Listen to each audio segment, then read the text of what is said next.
Hello, everybody. Thanks for joining us this evening for a very special event on this channel. I brought some of my friends to read some of their poetry this evening, and it's going to be really lovely. And I'm so glad that you joined us, because it's going to be a lot of fun. Um, I'm tremendously anxious about some tech things, obviously, as usual, but still, thank you so very much for being here as Valerie Valdes, Fran Wilde, Holly, Lyn Walrath, and I read some of our poetry and talk about speculative poetry as a genre and its place in the speculative canon, if it, as it were. I think we're going to have a great deal of fun. Yes, thank you for the backdrop. That you're gonna see that again just now when I like tinker with some things on my Zoom, but still. So yes. For those of you who might now be this might be the first time that you're on this channel, or uh, otherwise just passing through to discover what this poetry thing is about this evening. I am Brandon O'Brien. I am a poet, writer, and game designer from Trinidad and Tobago. And my debut poetry collection, Can You Send My Tentacle, came out 2 days ago and is presently available for your purchase. You can find out more about that at um, in if you type exclamation point tentacle in the chat, you can find a link to the Interstellar Flight press link to that book. But I decided it would be really neat, instead of talking about me and my book on this channel on a regular basis, why don't I bring some of my friends to talk about their poetry so we can have a grand old time just like celebrating the art of speculative poetry in general. And I can show you some of my cool friends' books because they're writing really cool stuff as well. And I think that you should definitely get your hands on those when those come out very, very soon. And I will ask them to speak a little bit about those things in a bit. But um, before we do that, I would like to remind you all of the regular housekeeping notes for this channel, that there are many ways that you can support the content that takes place on this channel. Exclamation point R of Chord will give you access to the Discord server where you can meet other members of the community, find people to play cool games with, talk to them about the stuff that we do on this channel, and more. Exclamation point R of Tube will give you access to the YouTube channel where you can see VODs of all of the RPGs, video games, and other content that takes place on this channel on a weekly basis. Um, exclamation point R of Tweets will give you access to Greg's Twitter, where the ever erudite and thoughtful Gregory Wilson tweets about his work, the work of his colleagues, and so forth. Exclamation point R of Treon gives you access to the Patreon account where you can financially support the content on this channel, which in part also supports the ability to do cool niche literary stuff like this as well. All of our colleagues in this space are writers, so having more opportunities for us to gather and talk about our work is really, really neat. Um, exclamation point speculate will give you access to information about our podcast Speculate, where Greg, Michael R. Underwood, and I gather with our cool writer friends and play RPGs for you all. I'm sure you would have already seen and enjoyed our last Speculate session, Rebel Crown, Splendor, and Shadow, which was a lot of fun. And your support of the Speculate podcast gives us the ability to do more cool things like that, play other interesting games with other interesting people, pay for our editor, Rudy Basso, to cut those 2 hour streams into digestible half an hour audio chunks for you to consume at your leisure, and so on. And without further ado, I think that I've covered all of the housekeeping at this point. So now I can show you all of my cool friends. Because I definitely want you to hear all of the wonderful things that we're about to read this evening. So first I'm going to rejoin here, where I'm sure that I've interrupted all of my friends having this beautiful conversation that I totally missed, and I'm sorry that you may have like solved the art of science fiction and fantasy writing forever, and I just broke that conversation and we'll never get that answer again. Um, a fee, that's fair. That's perfectly fair in hindsight. But yes, um, uh, welcome everybody. Say hi to all of these lovely poets who are going to read from their work and talk more about their work for you all. Um, We're going to have a lot of fun this evening. And before I keep getting back into my head and getting nervous about the fact that I've invited some of the most talented poets that I know to talk about their own work while I just my book is just existing in the space around them. I'm going to ask all of you to please introduce yourselves to the audience by telling everyone who you are, what you do, and uh, the name of the book that is about to come out in the world, so people can explore that thing. Starting with Fran Wilde. So, hi everybody. I'm Fran Wilde. I am a fiction writer, a poet, and an essayist. And my new book, which is the first book of poetry, that's really Totally amazing that happened. disappearing There in you the go. There you larger go. version. I'm going to move it up very slowly. Nope. It's called Clock Star Rose Spine, except on Twitch where it's just called Clock. And it comes out on Tuesday. And if you pre-order it through any one of the independent bookstores, that Lanternfish Press, my publisher, is co-sponsoring the virtual tour with, you get stickers and swag, and it's super cool. And I'm going to read some of it today, and hopefully you'll like it enough to go out there and grab some of that swag too. I'll have, I should probably post some links to that eventually. But in addition to that, I'm also the director of the genre fiction concentration at the MFA program at Western Colorado University. So we are starting school tomorrow, and it's been a lot. So hi and welcome. Nice, thank you. Next, Lyn Walrath. Hi, everyone. I'm Lyn Walrath, and I am a poet and fiction writer. I also write some nonfiction essays on writing itself. My new book of poems is coming out in September. It's called The Smallest of Bones from Clash Books, and it's all tiny horror, spooky body poems about bones and stuff.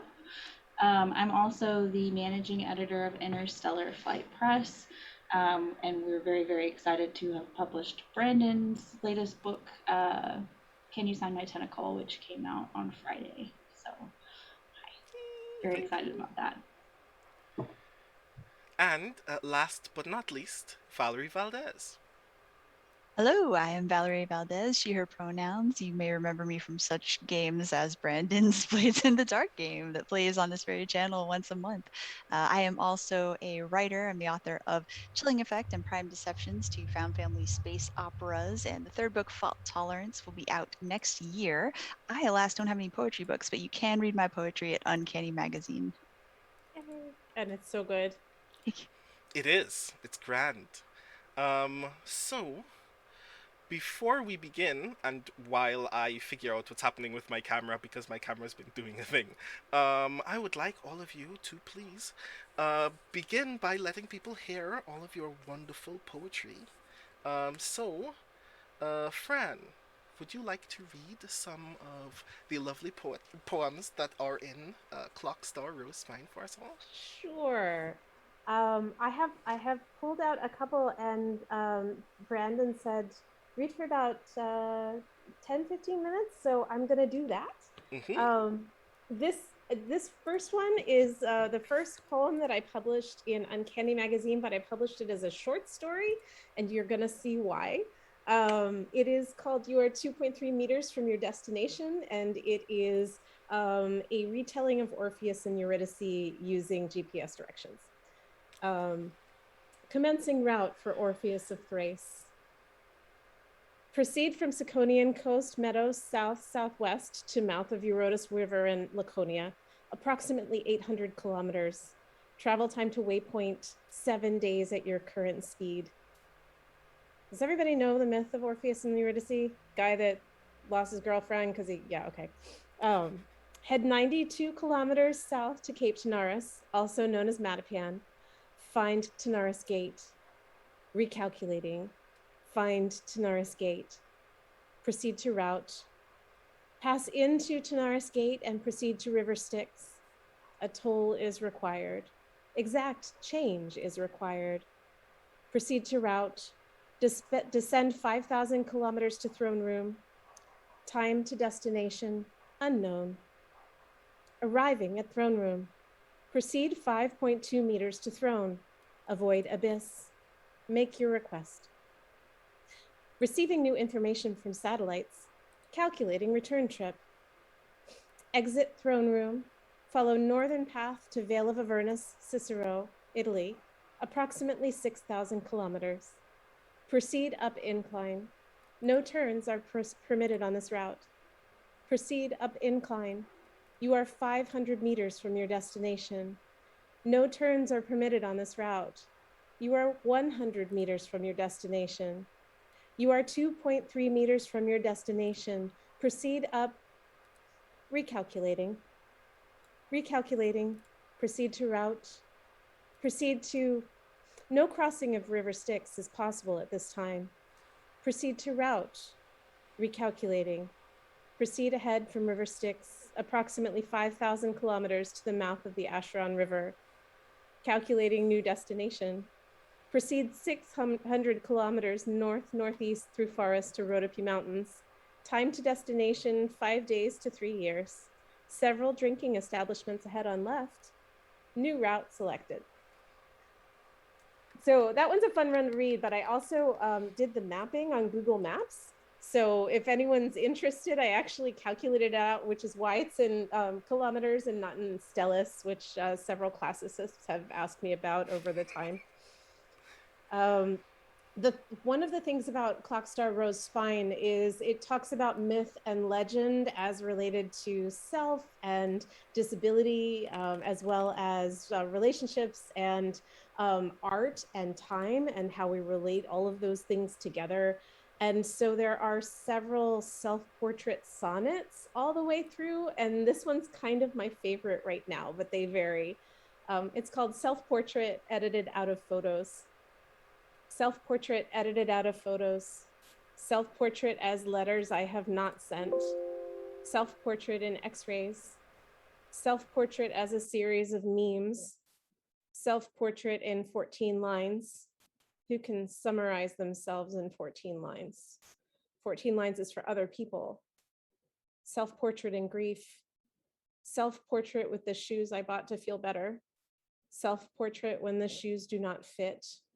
Self-portrait in the dark, self-portrait against a night sky, self-portrait not floating, you're floating in a night sky on a blue planet so very far from its moon.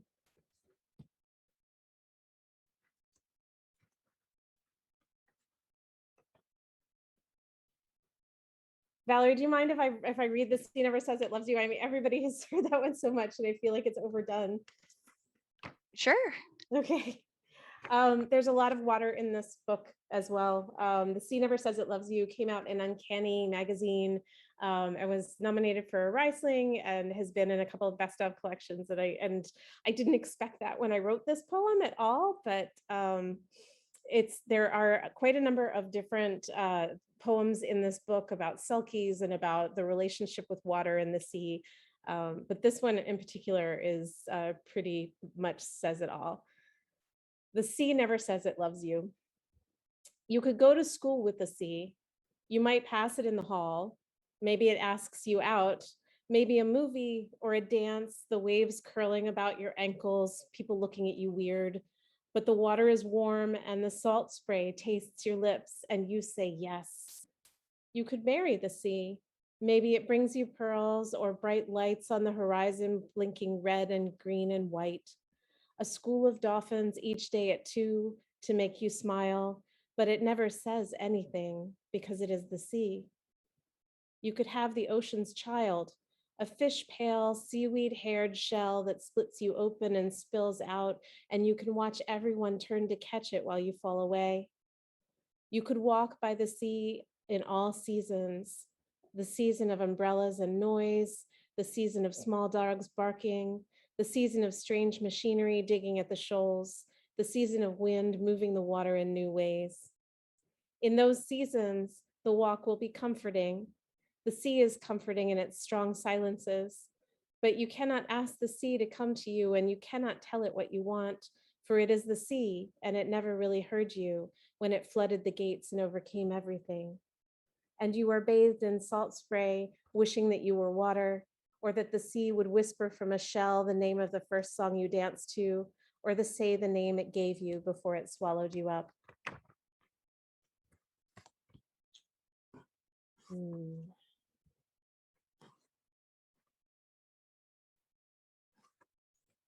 I wrote this one for my friend Mia, but it kind of applied to about 6 years. It's called Theft. The morning the officials stole all the words, we bit into apples sliced thin and drank coffee, not noticing that the table had disappeared, the window, even as we talked and chewed and laughed. Friends wrote columns of blank space demanding a return of sense and empathy, and officials heard and saw then they returned our words in sacks, gave them back to us upside down. So we sit at the thin and we sip at a table and we bite into windows, the brittle glass stinging our tongues. We refuse to stop chewing.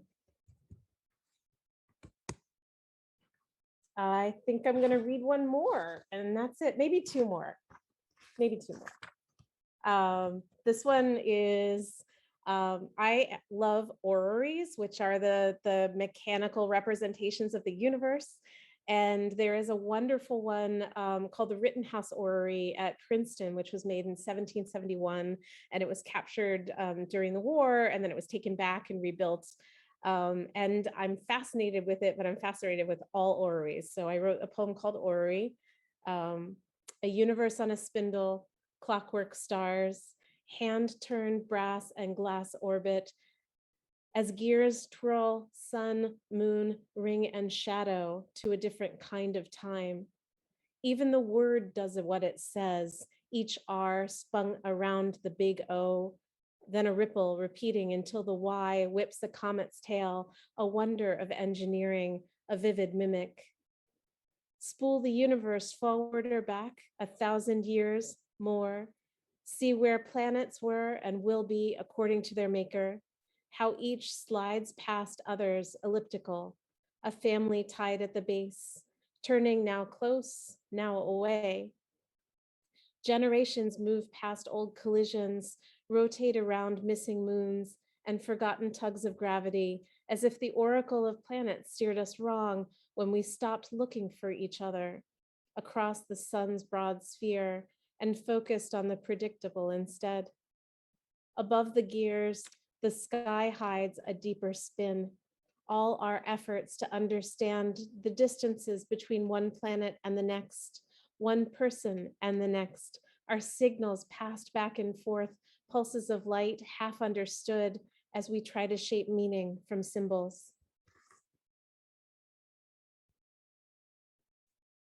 All right. My husband really likes this one, so I'm going to read this one. And then the last one is about a black hole. So I'm almost done. Notes on reentry. A streak of light against sky, an object moving faster than space around it can bear. A stone has grazed the roof of the world and the space beyond it, and wishes to return, bearing all it knows now that it didn't know before. The roof of the world closes in. There's nothing it needs to know. The sky is blue, the clouds are white. A charred star that once explored, once moved fast, now rests, stilled and small, in the cage of the earth. Self-portrait as event horizon. This is the last poem in the book, too.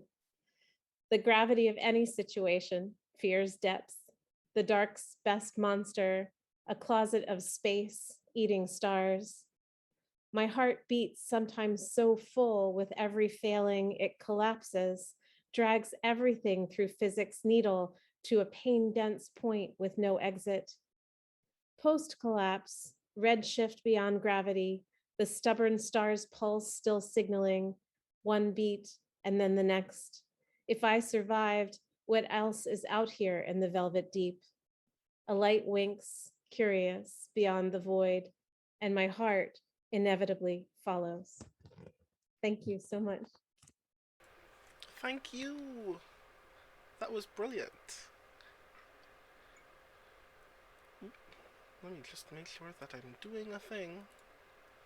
Because sometimes Zoom doesn't know what it's doing. But.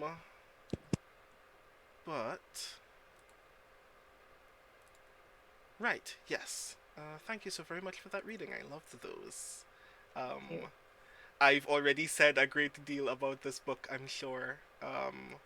Both to you personally and out in the world in general. So I'm always very glad that to get an opportunity to see and hear these poems, and I'm glad that you got an opportunity to share it with all of these lovely people in chat. Thank you. So next, Valerie, would you like to read some of your work? I suppose I will do that, yes. All right, I'm going to be bouncing around tonally here. So it. Let me just make sure that Zoom didn't do a thing, because Zoom did a thing. Hold on. Zoom has a mind of its own. Zoom is like, no, I'm not done with Fran yet. I would like to hear more Fran poems. Oh God. I'm so sorry. Technical difficulties, but yes, you are back. Go Planet? Oh no, I just dated myself. I'm so old. All right. So I guess I will get started then. I'm going to be bouncing around in terms of tones. There's going to be serious and not so serious, and I'm going to do an extremely bad rap for all of you. So please just know that I am not a rapper and I don't pretend to be, and I'm sorry. And you're welcome. I don't know. We'll find out. So my first poem is a very short one called "The Body of Evidence." When her cadaver was vivisected, carved up into mandolin thin slices, and each section was closely inspected with a set of sensitive devices, despite what pathologists expected, they found, to their collective surprises, no signs of racism were detected. The body of evidence still suffices. All right. Slightly salty on that one. This one is called The Language of Birds. Knowing the language of birds is only half useful. Grackles move in vast numbers and shout to be heard over each other. Everything they say is a lie. Magpies speak only in riddles and are insufferably smug about being as obtuse as possible. One cannot converse with them and fail to develop a blistering headache. Crows pronounce a single word in lieu of a sentence or paragraph. For them, each word carries a rich accumulated meaning.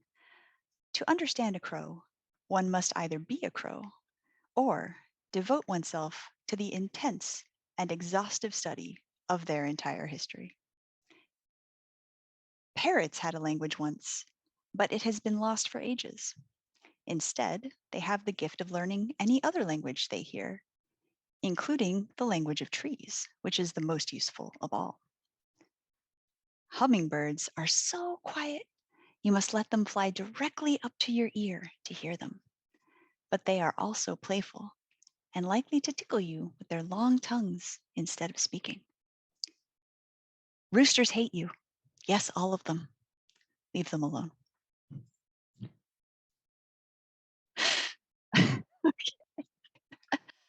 um,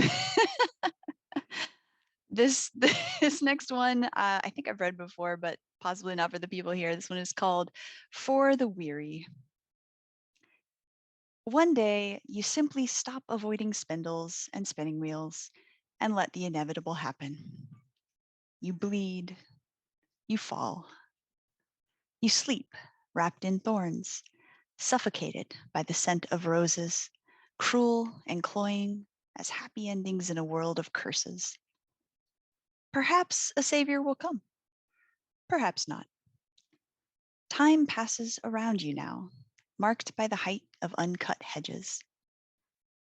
If a well-intentioned hero kisses you awake, still their lips with a scarred finger, Return to your pillow and dream on. Rest is its own magic when fairy spells cannot suffice. Hope is a seed we spit onto hard earth. Beauty is not an obligation. All right, let me see what I'm going to do next because I feel like I got to ease into the rap. That one's a lot. Let's do, this one is called Ornithorhynchus paradoxus, which is the scientific name of the platypus. Like Thomas plunging prurient fingers into Christ's bleeding side, Shaw slid scissors under brittle skin, snipped through dead fur to search for stitches where none existed. Impossible that such a creature could evolve. Bird bill and feet, beaver tail, venom snake-like in a spur on the ankle. Blind young slithering from eggs to suck milk from mother's skin instead of teats. Surely this was another jackalope. Only man could conceive of such a farce.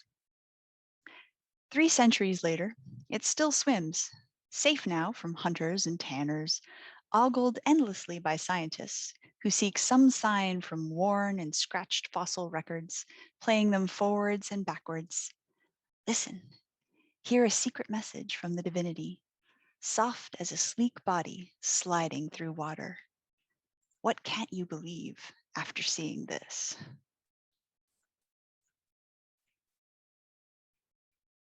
All right, this one is a bit longer, and this is going to include an epigraph, which is a quote from Steering the Craft by Ursula K. Le Guin, who is a super cool person that I never met. So I don't actually know that, but I assume just because she's a great writer. This is called Spontaneous Combustion.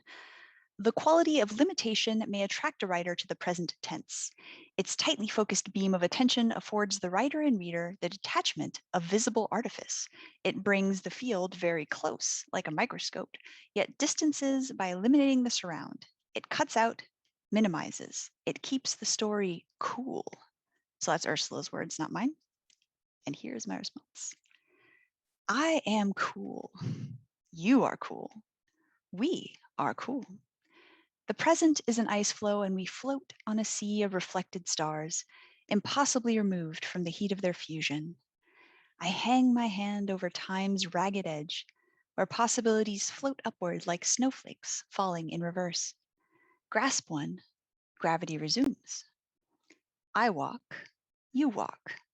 We are walking away from the past, future rooted in movement, trapped inside a spotlight of our own self-scrutiny. Ignorance of existence beyond the rigid confines of our vision is abnegation, revelation, a constant raveling, a bridge between unseen islands built in the span of a footstep.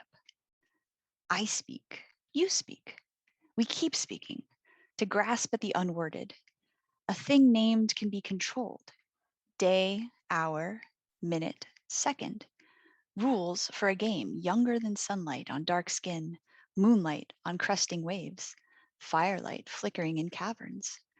The warmth traces patterns on our tongues and eyes, the transient graffiti of each moment, our every art a stillness in motion. I live, you live, we live until we do not. Power surging through blood and bone unless the circuit is broken. We are too close to ourselves to see beyond our arm's reach, but still we stretch. Furtive fingers brushing lips that murmur secrets we cannot interpret. Forgotten between heartbeats like a face, pressed against a dark window, lit by a candle, about to go out. And I am almost out of time, so I will do my fanfic rap now. Please excuse me for this. Just forget you heard this later. So this is a my mom joke, which is like a your mom joke, but it's not as horrible because it's my mom. So that makes it better, right? All right, cool. I'm glad we all agree. So this is about fanfic, and it's called My Mom is an OC. My mom's a modern AU. She's divergent from Fannin. She's got it all like detergent, and her OTP is canon. My mom's freeform, getting those kudos like a sleet storm. Her shit's explicit, so don't hit it if you're too young to read porn. She's a long fic, but it's strong fic, so bookmark and hang on, slick. She won't post till it's completed. Her chapters are undefeated. My mom is coffee shop, gender swap. She don't stop till she hit the top. When you sort her by comments, she's got hella respondents. Her tags are angst, fluff, and friendship, hurt, comfort, love, and relationship. No unrequited, non-consensual, and all her prompt fills are sexual. You know her notes are the most on all her Tumblr cross posts, and her fan art's berserk. Just don't check it at work. My mom's a slow build kink meme. Her ABOs are transcending. Her violence is canon typical, and she loves a happy ending.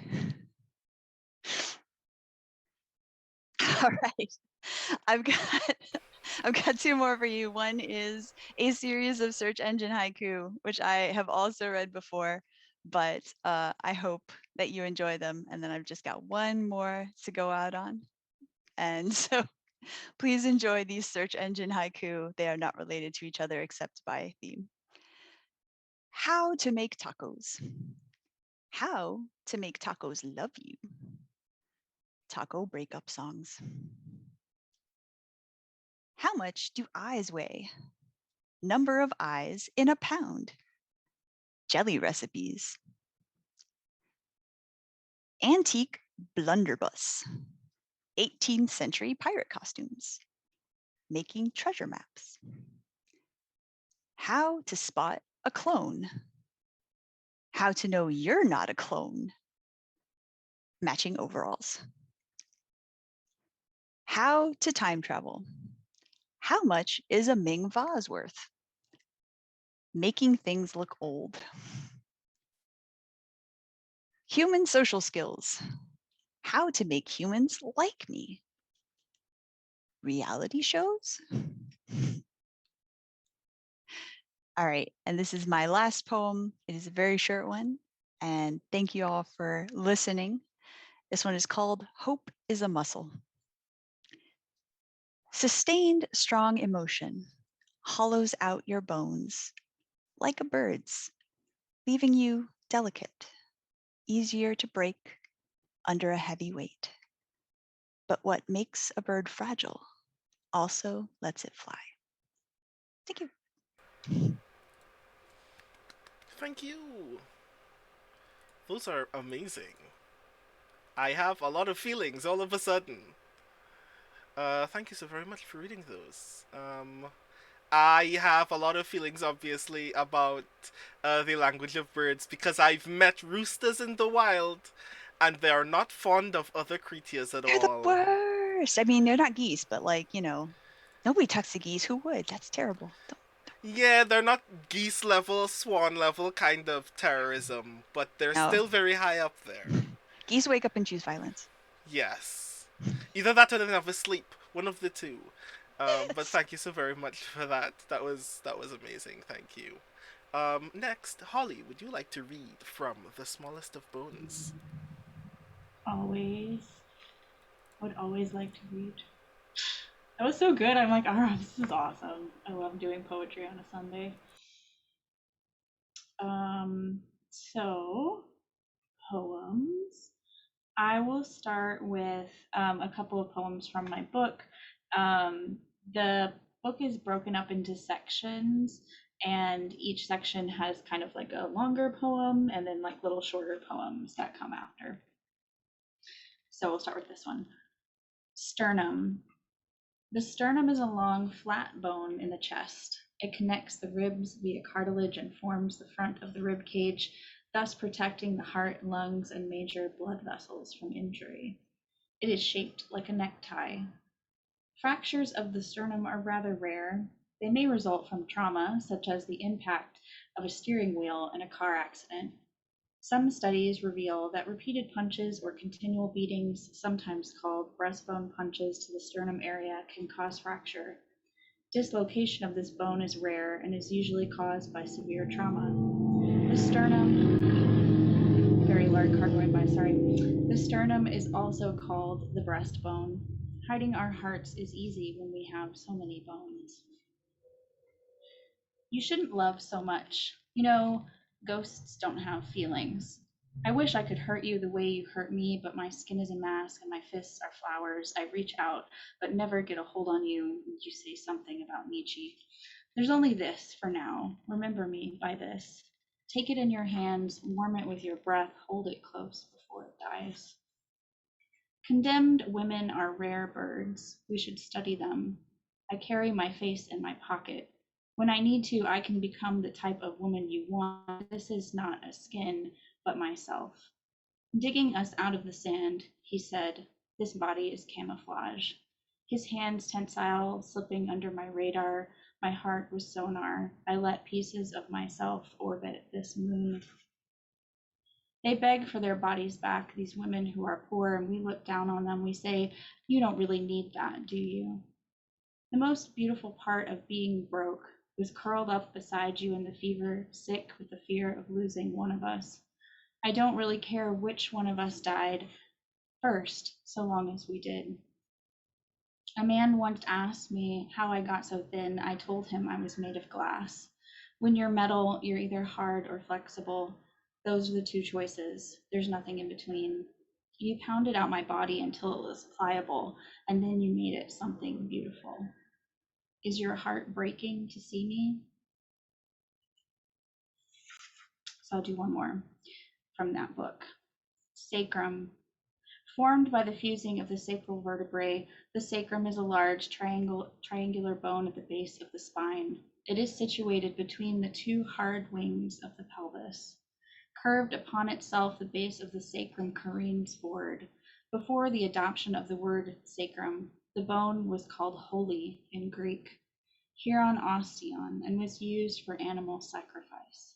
In females of the species, the sacrum is shorter and wider. Researchers comment on how this is more valuable to childbearing, because even our bones are made for what men want, because as hard as we try to be sacred, they can always use us for sacrifice. In Greek, Chiron also means temple. Within its bony concavity hides the ovaries and the uterus, the sacred organs of procreation. Thanks to its great size, the sacrum is usually the last bone of a buried body to rot. You meander through my dreams like the ghost you made out of my future. We are bottled up with each other and the message. There's a town underwater and all the people know how to really breathe, but I don't speak this current language. I used to listen to your music on repeat until I discovered all the cuts it was leaving in the hidden places, my thighs and calves, so I stopped putting myself in that position, but pain is like a melody you can't forget. There was this girl I knew who believed in love, and she took up arms. She took up arms, but when it came time to fight, all she found in her arms was a bouquet of pain. When you leave me in the landfills, hotel rooms, temples, and cannons, I feel peaceful for a moment. My mind rests on some slim idea of beauty, and then discomfort slips in like a needle, like the riot of my body displayed in all its unglory. You hold up a light to your teeth and see how transparent I've become. I put my breast in your mouth to shut you up. I grew you in a tank, cartilage, and soft spines. Othering you gives me pleasure, that and the taste of your smile. Aren't we still primitive? You ask me in bed, aren't we still ancestors? And say my name again into my skin. Carve it on my bones, even the ones I don't use, like my hips. Am I holy if I am not a temple? Am I human? We must love like a story, like poetry. We must love. So that's that one. Yeah, that's from my book, The Smallest of Bones, that's coming out in September. And I wanted to read one more that's a little bit more hopeful. And it's called Acacia, which, you know, this is from a series of poems that I'm working on, that each one is like a different item that you might use in spellcraft.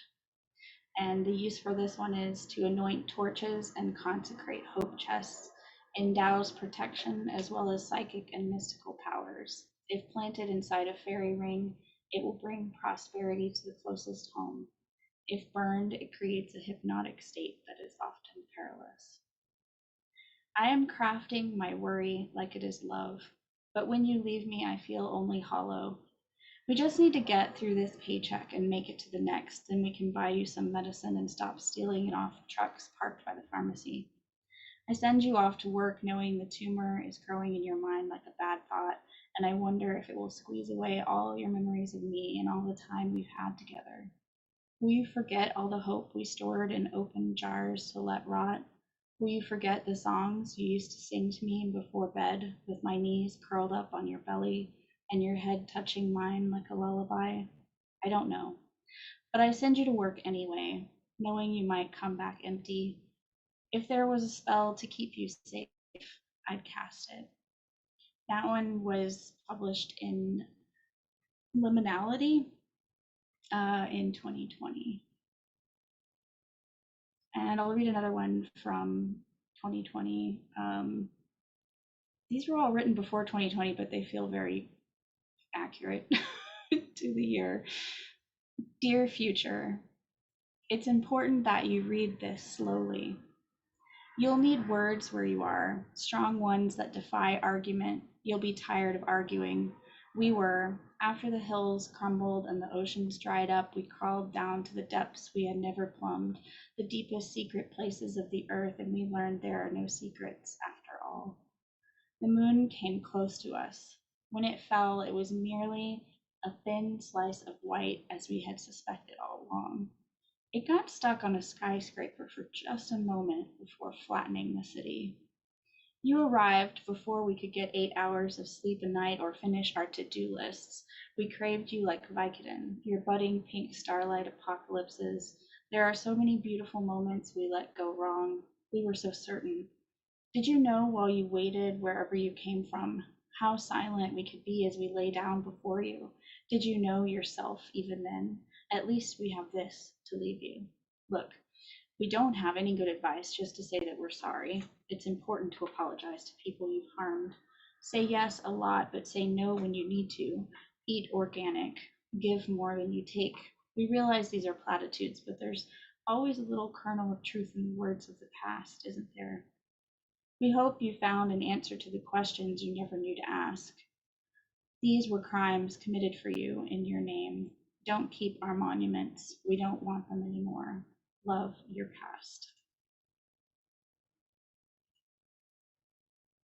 Let's see if there's one more I want to read. This is a very short one. I'll read two more little short ones. I like little tiny poems. They bring me joy.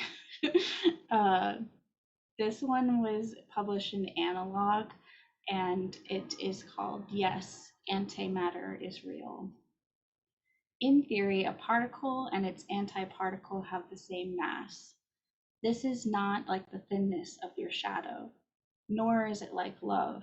If they touch, mutual annihilation. We can only observe so much, the unsolved questions living in each other's eyes, this radioactive decay. And this one I'm still sort of working on, but I kind of wanted to do a silly, fun one. So it's called Free Britney. Free Britney goes to Cancun. Free Britney runs over paparazzi. Free Britney forgets how to dance. Free Britney dyes her hair black. Free Britney goes to hell and back. Free Britney sings karaoke with the void. Free Britney is real, she isn't a decoy. Free Britney holds my hand in the sun. Free Britney teaches me how to find love. So that's all.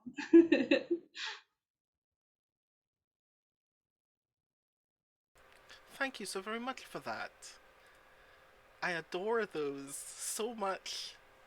And I can't wait Thank for you. people to get their hands on the smallest of bones because it's Yes. so like tight and has so many feelings in it, and I can't wait for my own copy to arrive, which will at some point be very very soon.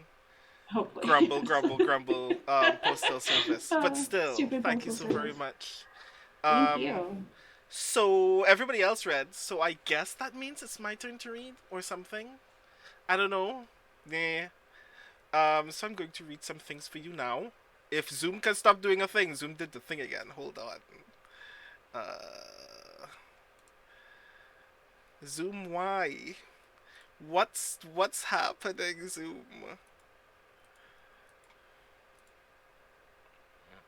Hmm.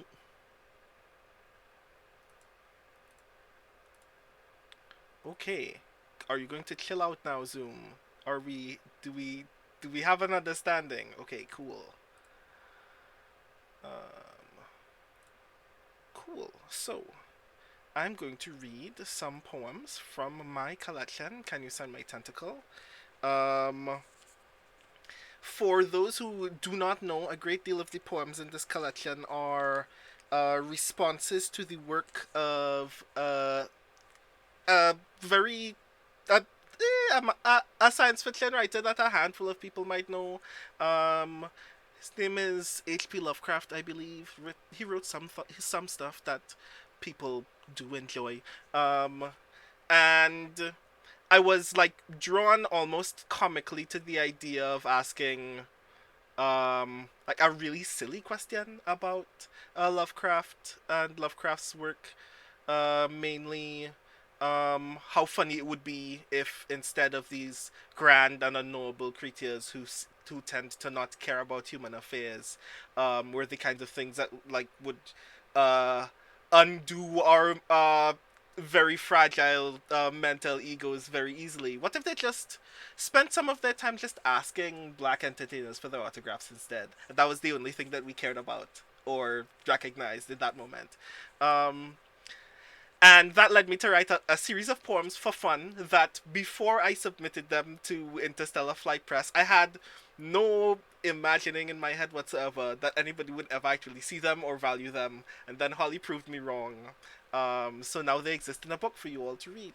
And one of those, which I like because it's very funny, but also very grim and very upsetting, but also ends very funnily in a way that I still enjoy, is Cathilla asks for J. Cole's autograph.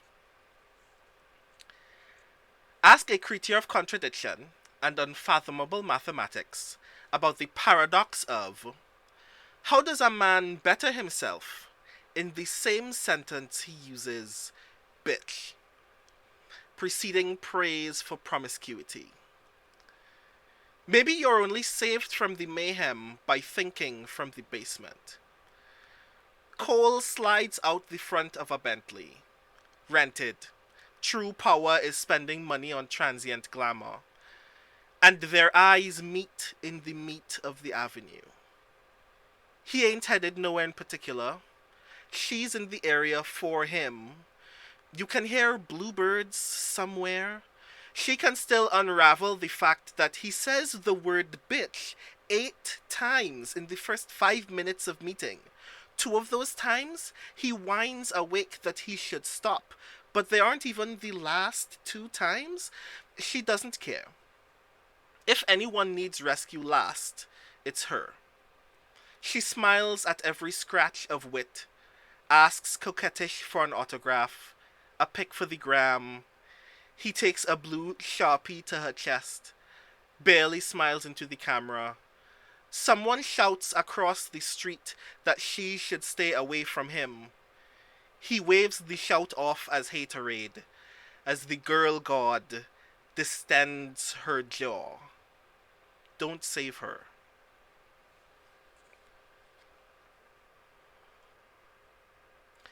So, I read this poem on Friday for our launch event, but actually had totally forgotten to give like more background on the on like why I wrote this poem. Um, in one of the World Cons, I can't remember. I can't remember what year it was, but the World Con where N.K. Jemisin won the first best novel for the first book in her latest trilogy. I was watching that Hugo Awards via live stream, and it was cool and good, and I was very glad that this book won because it deserved it.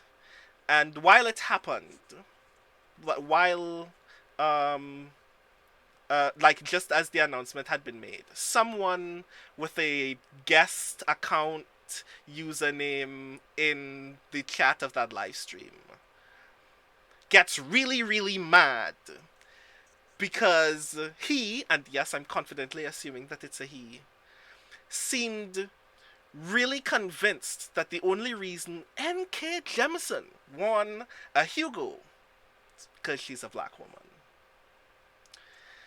And when I stopped twitching, I wrote this poem, and the title of that poem is because who she is matters more than her words.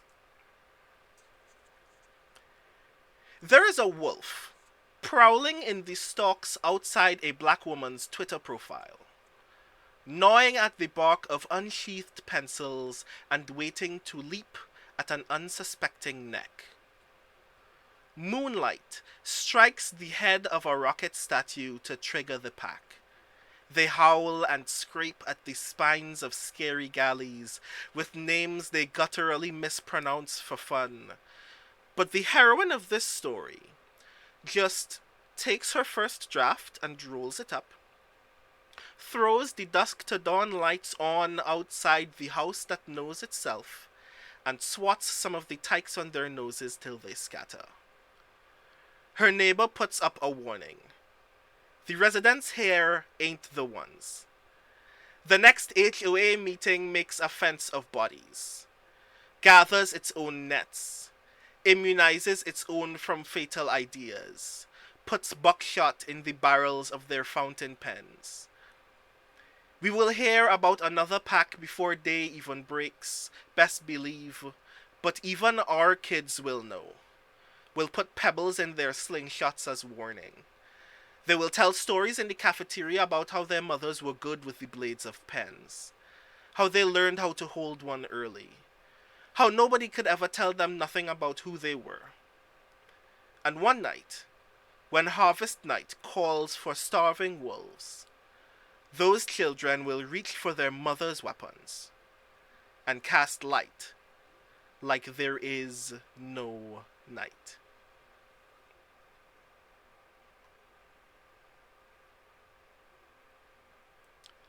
So, also among the poems in this collection are my attempts to imagine what the future, in particular of the Caribbean, would look like. Through not just like the obvious questions that people often ask in science fiction about the Caribbean or about the global south, which is like how climate change will ruin our lives, or how like financial corruption will make us even more financially destitute than the rest of the developed world, blah blah blah. But also attempting to discuss a lot of the same violences that take place elsewhere in the world and how those affect young people in particular. So this poem in particular finds a lot of connection to a lot of the instances of brutality that take place in the United States, for instance, because at the time when I wrote it, I was communicating to a sense of brutality that takes place here in Trinidad as well, and trying to imagine what it would look like when that stops happening. So this poem is called Postcard 20XX, Where There Are No Dirges. The streets can't help but sing our names back to us. It sounds like a Mothers Union choir rising out of the mango roots, a well geysering with love. Every tante's voice was a procession orchestrated to keep the block stones still, to remind us of when the lapels would plot to kick the dust out of the pavement, to paint it Chaconia by at least 6:30, to write the words "somebody child" in chalk, certain of the justice of wild and swinging pain. I remember when the whole gang of boys on my block come to see the ancestors off. Our mothers and the leaders of every mass muttering under their breath, "Lord, make sure to take them in. The streets are a frigid region." We sing every name, Craft Johnny Flambeau. The ice boxes burst open with juice and rapid comfort for the aches. We slap hope against we ties to keep the rhythm as our granny dance in the kitchen to the sound of your father's name. All of us boys remember the night we get our mother scared the first time. Her writing our names everywhere, whispering it like a national anthem into the corners of the house, hoping the bricks would lend us support. Sometimes, my brother would venture outside our garden's edge into the castle that the past had built to store the children that they didn't plan to make soil of right away.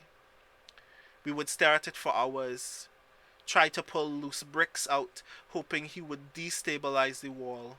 Say he was just making sure that all the spirits got free. He said he hoped they swam the whole sky above the country, that nothing kept them still but their mothers. He and the others wrote the names of the men without children, put the papers together as kites, let the wind take each by law.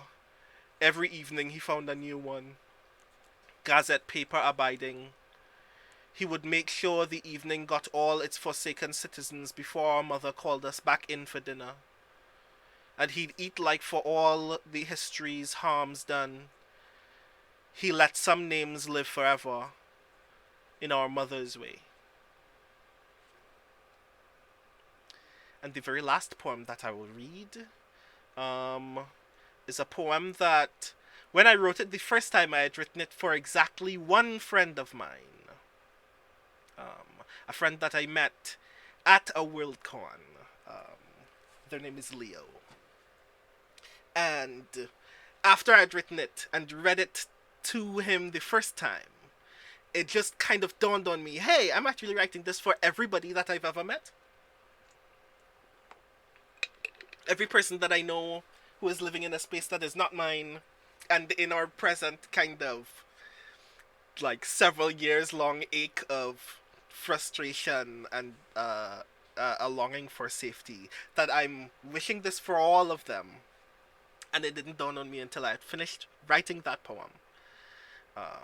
And the name of that poem is That Business They Call Utopia, Part 2. I've witnessed that business they call building a utopia for so long. Higher up the Atlantic, where yearning to breathe free meets committal at the gate. I've been so frightened, friend. They say over here that we catch the other nations' colds across the water in the storms, so often I wonder how to ward them off. What warmth than a hearth of good mornings? What vitamins but the scent of fruit from neighbors? I've witnessed this utopia building business bake bricks from screaming, friend. And I've seen the masonry trade grow on it. Shake down big spenders for iron, for foil tents, for rations, for tears with which one churns cement. We keep saying that this is like a fantasy novel. The ones where there are great houses, or great cities, or great casts. The ones that cast us cast away. The ones where the aching children free the phoenix from their ribcage and torch it all.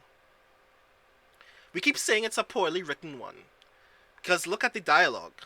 Look at the mise en scène. And look, there are so many children, but where are all the flames? And friend, I've seen the utopia business pick up outside your house. I've worried about the shape it takes. Worried about whether the scenes resemble the shouting on Market Street or the shouting on Tragareet Road, whether kingdoms copper foot lifted from the waters of war and crawled to the shore with all its crows. What else can my soft hands give but worry? And is saying so even my right? But if these stories taught me anything about how to prepare for this moment, it's this. Everyone has a little fire to spare, a neighbor for whom to share it, someone for whom hope is the phoenix still waiting, pecking at our skin while we call it fair. And you can have my fire, but first, have this other thing. I love you, friend, and I love you more with each flambeau word your tongue waves for your street, with each phoenix word as you throw the weighted consonants against the glass walls of this. Take both.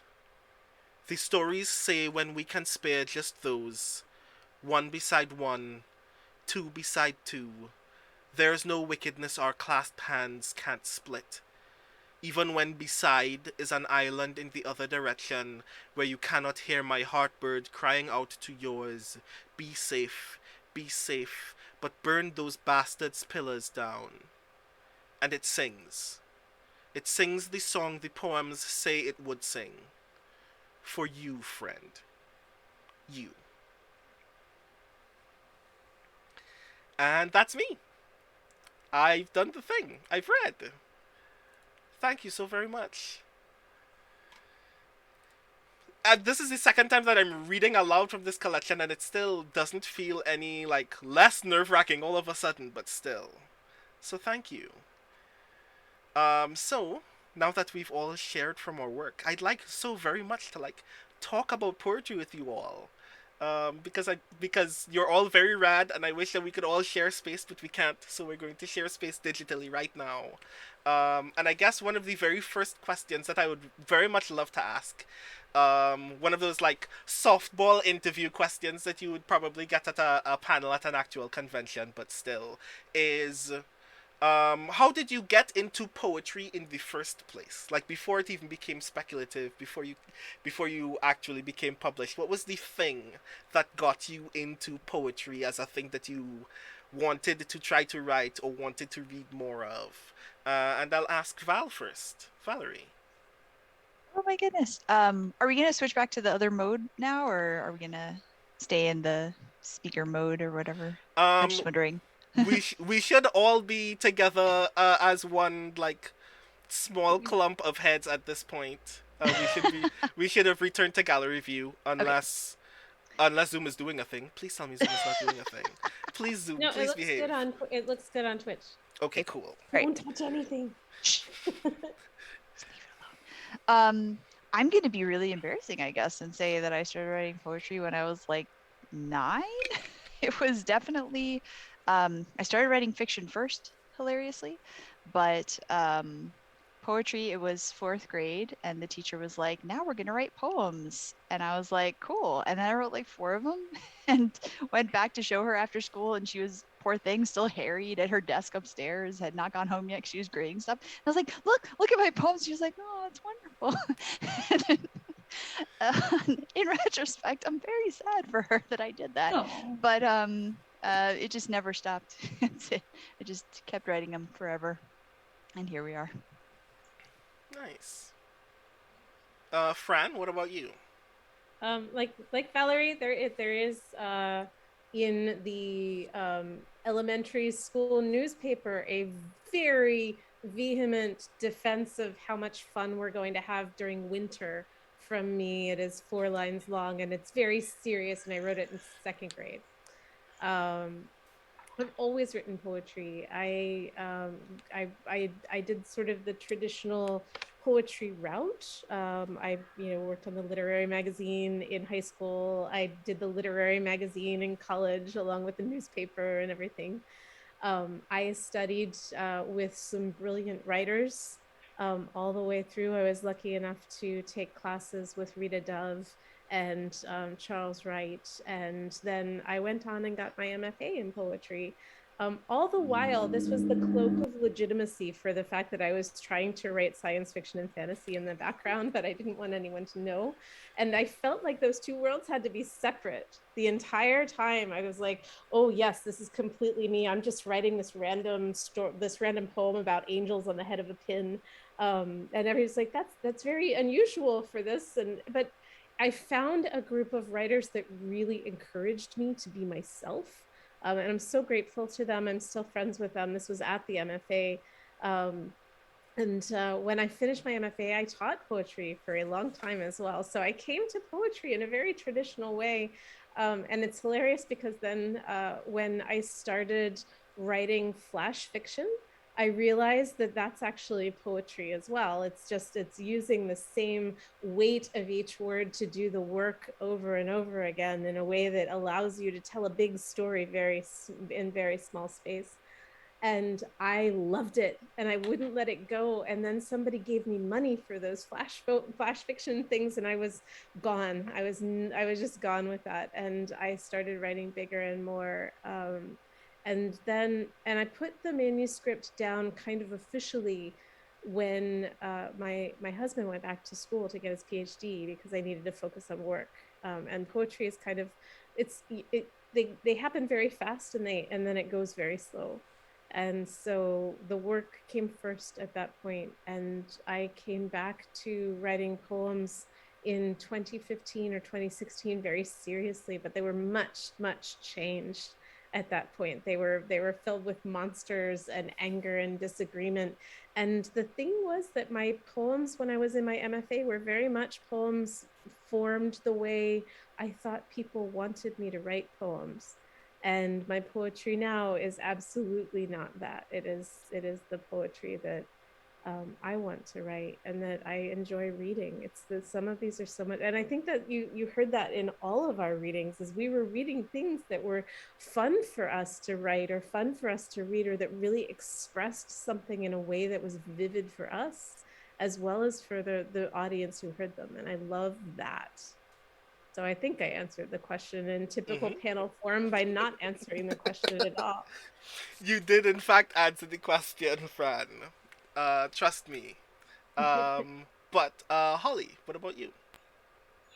Yeah, so I started writing poetry when I was like a junior or senior in high school, and I was like supremely awkward and emo and like nerdy and strange, and like this was like my like outlet, and I was like, I think I carried it through like into like my college, and I remember like taking my first like poetry class in college, and everyone else, there was like a poetry prompt that was like you were supposed to write starting with this line that was like my father dot dot dot, and everyone had written these like really cheerful, like upbeat, inspirational things about their father. And at the time, my father was like going through like heart bypass surgery, and the early beginnings of like Parkinson's. And I wrote this like really emotionally intense,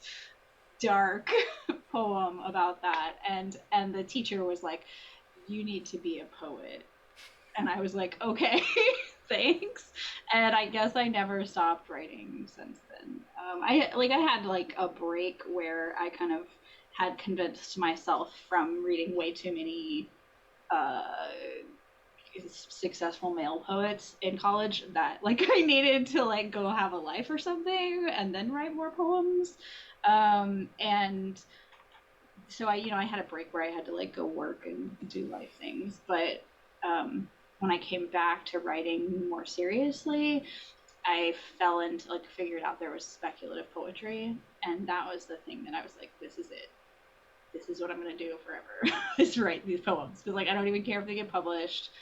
It just brings me huge joy to write about dark things. So, yeah. Nice. Um, I'm particularly overjoyed by the fact that everybody had these experiences while they were like very very young, because I can't find it right now. I know that it's about, but I literally have a small folder like nearly bursting with poems that I typed out and printed while I was in high school, because I was like a very avid writer when I was very, very young. And that evolved into like some of the most hilarious personal stories when I was in high school, including but not limited to that time when my classmates used to ask me to write love poems for them to try to get girls with. Which was a thing that was very good for my ability to buy snacks for like 6 months, and then I stopped, because people started noticing, and it was probably going to end very poorly at some point, and I didn't want to wait to find out. But yeah, my my experience getting into poetry is like a very roundabout one, where I was writing when I was very young, and just so happened to randomly find myself in the positions where other poets liked my stuff and wanted me to do things with them, which led to me, for instance, leading a being a member of a performance poetry group in high school, getting an opportunity to attend Brave New Voices while I was still like trying to figure out whether poetry was a thing that I wanted to do with my life in the first place. Um, Being part of an established performance poetry company and trying to do like school outreach in a way that would actually help other young people find out that this was a thing that they wanted to do with their lives. And then that led to me discovering speculative poetry because I was just so happened to be at a book fair in Trinidad where Karen Lord and Tobias Buckell are having a workshop, and I went, hey, people are writing speculative fiction in the Caribbean? That's dope. I want to figure out how to do that. And now I'm here, I guess. So that like there is some kind of a power I think in that experience of having written as a kid that I think more people should explore radically because I think that's really cool. So a question that I have very eagerly about the works that we have written is that there like there is this assumption about poetry as as an expression that the people who write poems are writing like purely about themselves and their own personal experiences. Like every single poem comes from the body, and while that is true, I think a lot of the beauty about speculative poetry is it's also an opportunity for us to learn a great deal of things about the world and try to unravel some of those things in a deeper and more engaging way.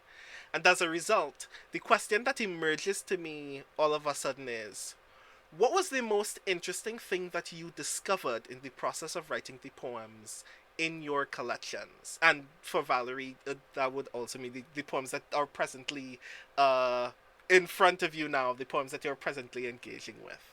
What was the most interesting thing that you learned? And I will start by saying, while I was like trying to like dig out in individual moments that I wanted to frame the autograph poems in this collection. One of the most interesting things that I discovered was there are two Calypsonians in Trinidad and Tobago, like in the history of Trinidad and Tobago Calypso. Um, the Mighty Sparrow and one of his like very like comedic contemporaries known as Lord Melody, who they had like a very long career, very early in their career. They had a very long run of just going on stage and jokingly insulting each other, and that was the performance, and then they would leave. But uh, when um, when Sparrow decided he wanted to um, potentially branch out and grow his musical career by potentially getting seen in the U.S. Um, that was around the same time that Harry Belafonte had recorded his first Calypso album. So he called up his friend Lord Melody and said, hey, maybe we should go to the US and ask Harry Belafonte if he wants to find a way to make us big. So they traveled to meet Harry Belafonte in Madison Square Garden to try to make arrangements for a performance, and it unfortunately did not generate the kind of buzz that they wanted it to. Although that still ended up better for Sparrow than it did for Lord Melody. But something about the fact that these two Calypsonians went to meet Harry Belafonte in New York just like rattled in my brain, and I just had to write a poem set on the plane on their way there, and that is the autograph poem that they eventually star in. But do you have any like similar experience of learning something that you thought was so interesting in the process of writing a poem that that thing that you learned still kind of sticks in your brain? I mean, I think what you were talking about what people assume poetry is. I mean, quite often it comes from the way that poetry is taught in a lot of schools is you have to solve this like a puzzle. You have to, you have to sort the meaning from the words like you're picking apart a haystack. And no, poetry is meant to be heard. It's meant to be, like it's multi-sensory. And quite often there are different schools of poetry that have emerged, and some of them are basically poems that are hidden letters written to someone that have grown into something bigger, or they are from the confessional school. Quite often it is, this has been done to me and now I am doing this to you kind of poetry. And that sort of thing is what people experience as poems. But it turns out that poetry is craft. It's word craft, it's word sculpting and air sculpting and white space sculpting, and you're playing with silence as much as you're playing with sound. And I think that the thing that I learned that surprised me most about this collection is that some of these poems were written very early on, and some of them have a massive sense of place about them. There are a lot of poems from the Eastern Shore and from Baltimore, but all of them are kind of tied together by water and space and monsters that have to do with one or the other or both. But it's the way that each poem relates to the others and the way that they all tie together into one living bound object is what surprised me and what I learned most about. And I couldn't have done that without my editors, without the people who sat down with me and said, okay, let's talk about order and organization. Because, in my sense of what these were, they're still so close to the skin because they're poems, that having someone else look at them as well and say, okay, this is great, but it would pop off the page more, or what you were trying to get across is going to happen more if you put it next to this one. And that I loved doing that. By the way, I didn't say before, but I am so grateful to everyone here because I love hearing your poems and I love hearing all of our poetry in juxtaposition with each other, because this is this huge conversation about what poetry is right here. So Brendan, thank you so much for bringing us all together. Thank you all so much for actually joining me. Like, I know it was also very sudden, but I think it was like literally a week like away from the date that I asked you all, hey, do you want to do a thing? It's like, so thank you all for joining me, because I think that this is really cool, being able to have an opportunity to talk about our own work. Is something that I really like, and I would have really loved to have this opportunity in person very soon, and we will, but I'm very glad to have this opportunity here as well. Holly, what about you? What was the thing that you learned in the process of writing this collection? Yeah, I mean, it's it's such a great example because like a lot of times I'll write like a speculative poem that is sort of based on like science, and like there's this line between science and science fiction. But like so when I was writing these poems, I was thinking about this really in-depth article I had read about the idea of neurosexism, which is like where researchers study brains based on the different sexes. And I was like, wow, it had never occurred to me that even sexism is so deep, and the way we think about sex and gender is so deeply flawed in some ways, that we even apply it to like science. And so I had started researching like that, but like bones. I was like, does this apply to other parts of science? And I was really floored to find all of these little instances of sort of bizarre violence and sexism in the descriptions of bones.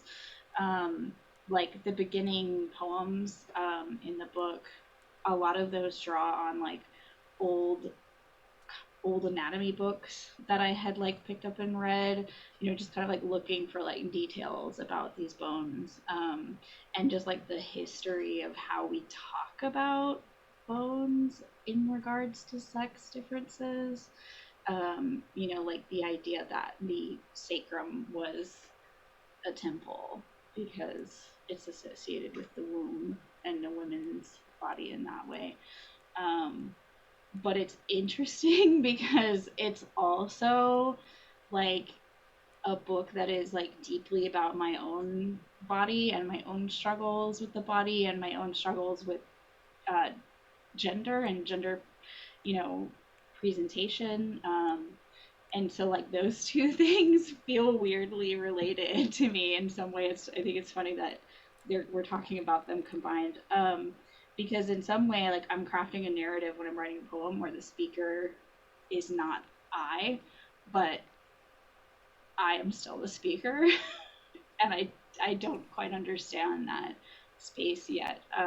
But I think it's super fascinating, because like in fiction, you can sort of pick out like these are the things that were um, relate, that came from my own personal life, like this bit of dialogue or this emotion. But in poetry, they feel so deeply wired to each other. Um, and there is this interesting thing in speculative poetry where somehow it being memoir makes it less speculative to certain people, and I don't see that at all. Yeah. Thank Thank you. you for that question. Thank you for that answer. Valerie, what about you? It's odd going back through the poetry that I've written because it is kind of like some of it's speculative, some of it is very much not. And frankly, a lot of the poems that I wrote are, I wouldn't say confessional, but a lot of them are actually about my grandmother, my abuela, who went through a very long period of dementia. And so there was a lot of processing of those feelings, a lot of writing poetry about her life. And in some ways, I think that translated into some of the poetics that I am most attracted to. I'm actually a big fan of Browning. I know let's go old white guy here, but like the notion of kind of getting into somebody else's voice and having a very kind of like blank verse monologue situation going on. I find that really interesting. I find the notion of someone just telling kind of a long, rambling story about themselves from their own perspective to be really interesting. I feel like one of the cool things about speculative poetry that I'm not pretending it's universal, obviously, because everybody does their own thing, but this idea of taking the speculative and exploring it in a way that humanizes it. Because I think some of the stories that we have about different, creatures and myths and legends and all of that, a lot of times there is like a human character and an inhuman character. And I think that many of us who come to speculative poetry are interested in exploring the inhuman characters in a way that humanizes them. We're looking at that perspective of the other, and we're kind of getting inside of it and putting the mask on and digging around in the head of that character and trying to understand it. And I find that really cool. I don't know. I also, on I guess a more personal level, certainly more lately than before, but it's always been a thing. I really do love formal poetry. I know it's like super gauche now. I guess nobody does it anymore. Oh no, I rhymed. Oopsies. And it's like I really love it, and I think that goes back to what Fran was talking about in terms of poetry being read out loud. I feel like that is sort of bringing us back to the place where it was very oral, very, you had all these mnemonic devices and poetic devices intended to give it a musicality, to allow you to remember it better and so on. And so I really enjoy experimenting with different kinds of forms and not just existing forms, but finding new rhythms, new ways of patterning things. And I feel like speculative poetry is a good place to experiment with that. Yeah.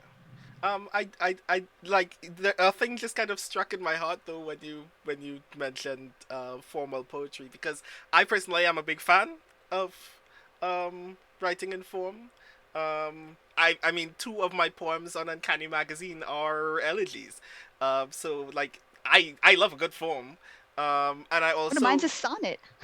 yeah, and I also think, as an aside, that I think a lot of poets very recently have recently started exploring the inherent poetics of being capable of creating your own forms, and what those things like do or say, not just about the individual poems that exist within them, or but like what it says to be able to have that position to create a form that other people will respect in that sense. Like I think a lot about the fact that the golden shovel as a form is very recent.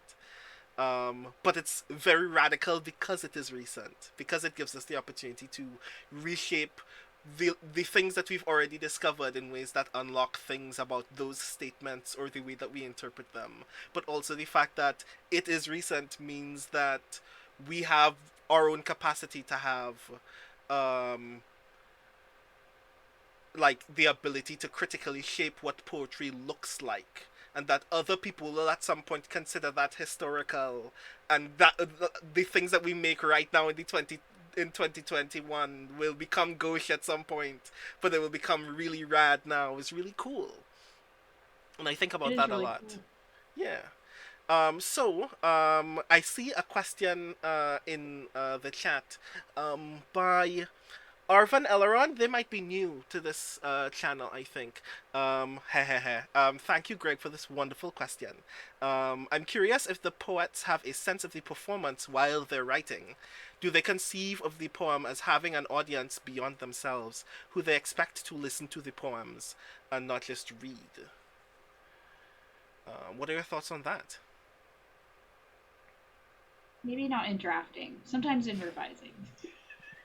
Like, very often I'll draft a poem just like for myself, and then when I go to revise it, that's when I like read it out loud and try to find that like musicality and sort of lyricism where it sounds nice out loud. And that's like a huge part of revising poetry for me. But when I'm actually just like drafting, I'm just like, let me just get 10 words on the page. And it I don't. I'm always writing for the same audience, which is like a really awkward version of myself, I think. So, like the person of me who's like afraid to speak up or kind of like doesn't have that strength yet to put their story on the page. That's the person that I'm kind of always writing for, I think. Mm-hmm.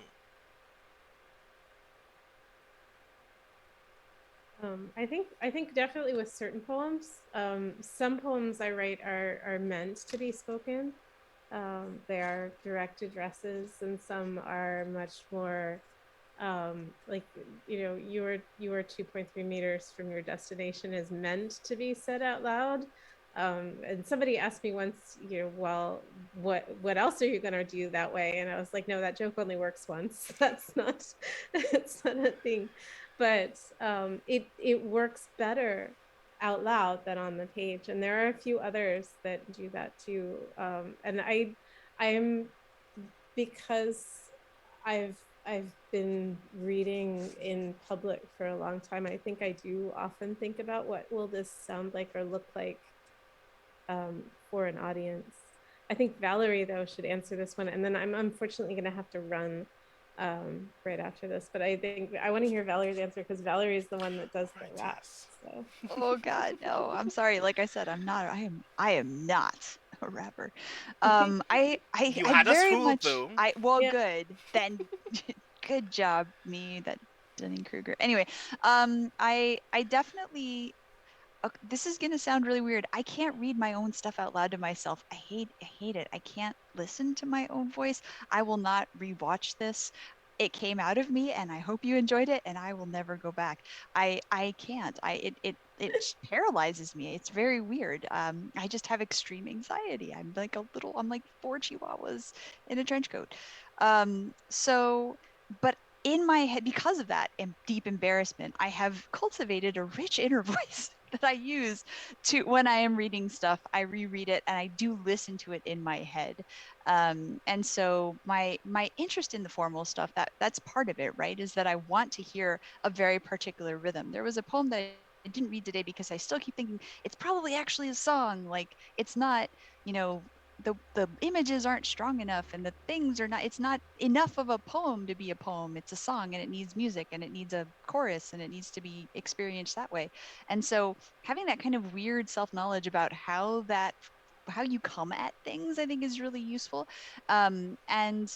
And hearing it in a certain way, that is how I write things. Is it may be that, or maybe like Holly was saying, that's how I revise things. So even if I don't hear it that way the first time as it's coming out of me, as I'm working through it and as I'm reworking it, maybe it wasn't formal when it started, but I realized, oh, actually this should be a sonnet. And then I keep going and reforging it until it is a sonnet. Um, but yeah, in my head, everything, I feel that poetry, while each poem maybe has a kind of platonic ideal form in which it way in which it can be experienced, I think ideally in general, poetry should be experienced both ways. And you want it to have a good form on the page that suggests a particular reading. I think it suggests a particular sort of motion and intonation, and like Fran was saying earlier, the starts, the stops, the pauses, all of that stuff, the use of white space, that all creates that kind of rhythm of the poem as you are reading it, as you're experiencing it on the page. But then hearing it read aloud by the person who wrote it in the way that theoretically that is how they hear it themselves in their own head, or how they read it to themselves in the privacy of their own home.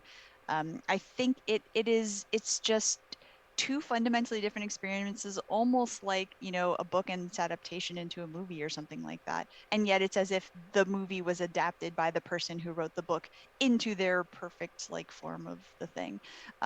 So the things are intrinsically experienced in very different ways, and yet a really good poem, when it's written, you can experience it both ways and appreciate different parts of it each time.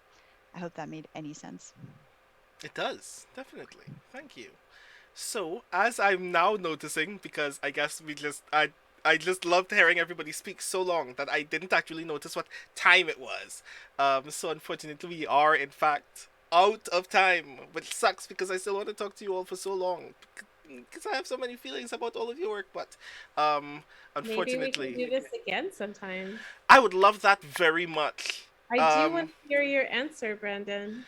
My answer. Well, I mean, my answer is definitely shaped by having performance experience.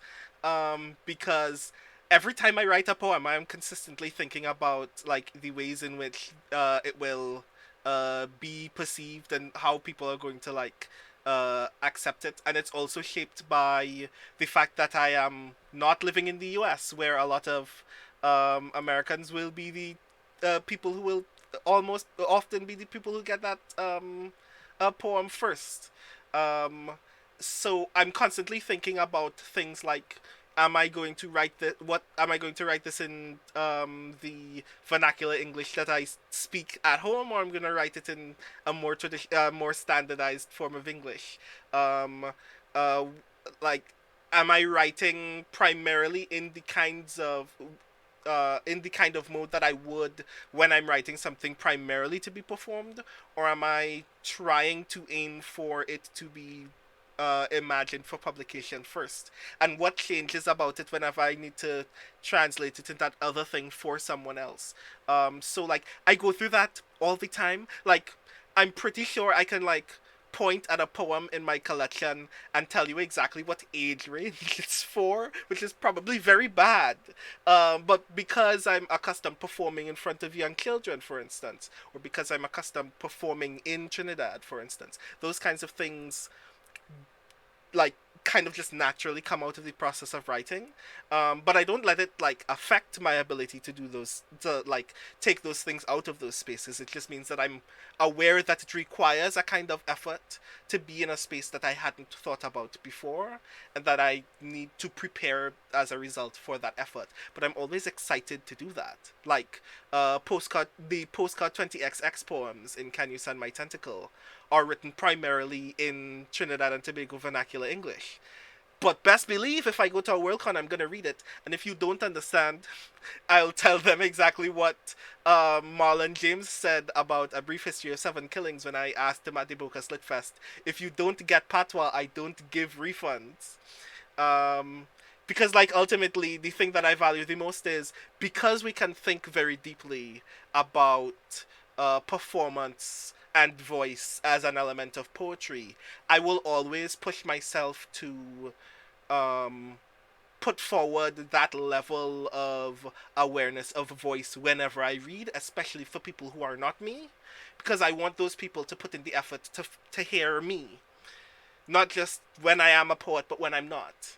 And that's the kind of goal of the work ultimately, that people can always hear me even when I'm not a poet, and that I don't need to make that effort all the time, and that if I keep making that effort just a few more times, maybe there will come a point when I don't. So yeah. But yes, as previously mentioned, we are out of time, unfortunately. I will definitely do this again if you're all up for this. I think that would be rad, and I think it would be really cool to give to have as many opportunities as possible for poetry to be the kind of thing that we explore on this channel. I know for a fact that Greg is also a big poetry fan, has spoken a great deal about the fact that poetry literally runs in the family. So I think it would be really cool to do this more often. But until then, I would like you all very much to let everyone in chat know who you are, what you do, where people can find you, and where people can find your book. Starting with Fran. So Fran Wilde, I'm going to put my website on the chat. And also you can find my books where lots of things are sold, but also there's a lot going on Instagram right now. So Fran_Wilde there. And typing and talking at the same time is really hard. So I am going to turn the mic over to Valerie. I'm just going to popcorn. All right, I have been and continue to be Valerie Valdes. You can find me on Twitter at Valerie Valdes. That is with an S if you're listening and not with a Z. I'm also at ValerieValdez.com, and you can catch me streaming pretty much every night at The Kids Are Asleep on Twitch. If you want to watch me stream Diablo 3 with my husband tomorrow, that's what we're doing. And then I also do Mass Effect and Horizon Zero Dawn right now. Fun. Nice. Holly. Yes, I am Holly Lyn Walrath, and you can find me on Twitter at Holly Lyn Walrath and at my website, hlwallrath.com. And you can find my book, The Smallest of Bones, at Clash Books. It's currently up for pre-order. And check out Interstellar Flight Press at interstellarflightpress.com. And we have a bunch of new poetry titles coming out in this year and next year, so check those out, including Brandon's book. Yay! And just before I shout myself out, I'm just going to mention to the people who would like to pre-order a thing, a reminder that Clockstar Rose Spine comes out on Tuesday. So if you pre-order it now, it's going to come very, very soon. And that Fran will be doing a series of other reading events throughout the week, which you can find more information about on Fran's Instagram and Twitter. And that The Smallest of Bones comes out in September. So you could definitely still have time to pre-order that as well. So definitely check those out. As for me, I'm Brandon O'Brien, poet, writer, and game designer from Trinidad and Tobago, as well as well known to some of you in chat. I GM often on this channel as on Sundays as well. My book, Can You Sign My Tentacle, is out now, and the ebook version is apparently the #1 on Amazon in Latin American and Caribbean poetry. So that's kind of neat. So you can definitely check that out at your leisure. I am on Twitter and Instagram at The Rising Tides. So definitely follow me there if you haven't already. And yes, thank you so very much, everyone, for joining us this evening. Thank you so very much, all of you, for reading and sharing about your work. I think it's really rad that I got the opportunity to let these people discover what your poetry sounds like, and I would love very much to do this again at some point in the future. So thank you very much. As for now, I guess it's only fitting to bid you all adieu. I hope that you've all had a wonderful evening, everyone in chat. Thank you so very much for joining us. We will probably definitely do this again, and when it happens, there will be even more time to hear even more stuff. But for now, thank you so very much. We love you all. I hope you have a wonderful weekend and an even lovelier week, and we will see you all soon. Bye. Thank you. Right. Bye.